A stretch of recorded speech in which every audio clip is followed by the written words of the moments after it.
You're scrolling real estate listings at midnight. Beige carpet. Laminate countertops from 2003. Fake wood paneling in the basement that hasn't been fashionable since the Carter administration. The listing calls it a charming starter home.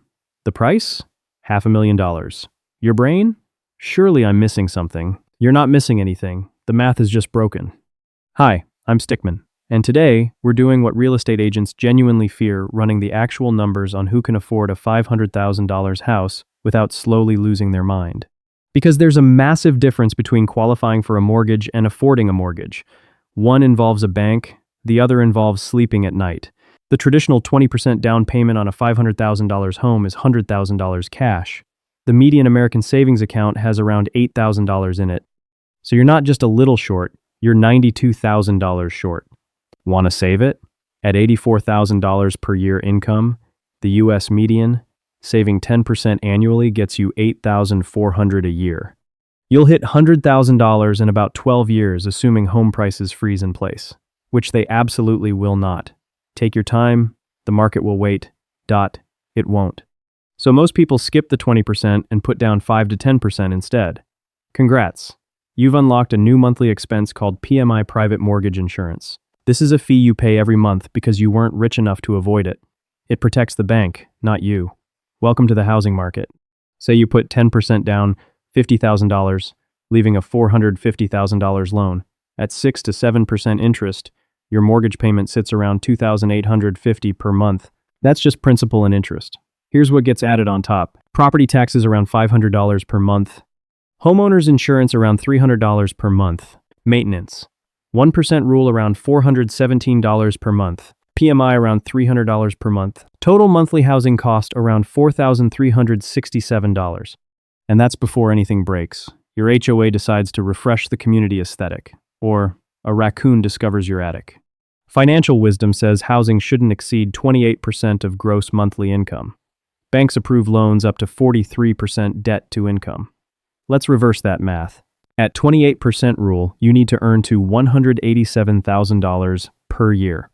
At the lenient 43% rule, you still need to $150,000 per year. Only 10 to 20% of US households earn $150K plus, which means 80% of Americans cannot comfortably afford a $500,000 house. This isn't an opinion, it's arithmetic being personally offensive. Two professionals. Combined income. One, $60,000. Solidly upper middle class. They should be fine, right? After taxes, FICA, and a modest 401k contribution, they take home around $9,500 per month. Subtract that $4,367 housing cost, and $5,133 remains for literally everything else. Two car payments around $800. Car insurance around $250. Gas around $300. Student loans around $600. Health insurance premiums around $400. Groceries around $800. Utilities plus phones plus internet, $450. Remaining, $1,533. For clothing, kids, entertainment, medical copays, emergencies, retirement savings, and the basic psychological need to occasionally leave the house. They're spending 46% of their take-home pay on housing, not 28%, not even 35%, nearly half. And these aren't people buying jet skis. They're just people who bought a house the market told them was normal. This is what being house poor actually feels like. Checking your bank account before buying groceries. Saying no to your kid's $35 field trip because the check engine light might come on. Lying awake at 2 a.m., running mental math about whether you can afford new tires this month or if you should just pray it doesn't rain. The HVAC breaks, that's $5,000 you don't have. Someone rear-ends you, $1,000 deductible goes on a credit card. Your kid needs braces. Congratulations, you're now financing dental work like it's a Toyota Camry. The seller lists at $500K because that's what comparable houses sold for.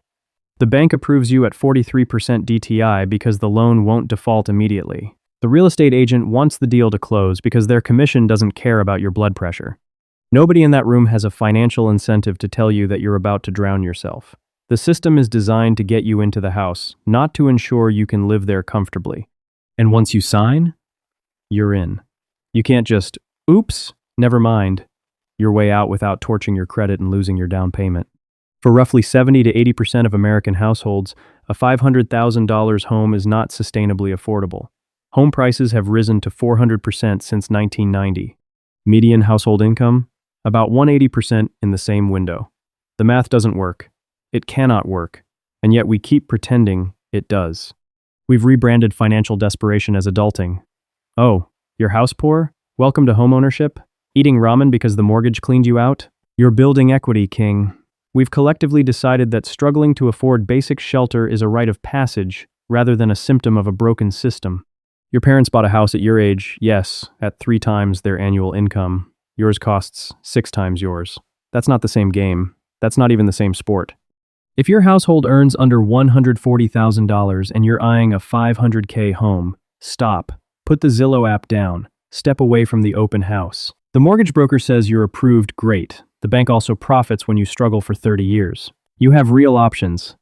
Keep renting and invest the difference. Boring, genuinely wealth building. Target a $300 to $350K home in a less hyped market. Wait not forever, but until your income or the market shifts. Accept that homeownership in your current market simply isn't viable right now, and that this is not a personal failure.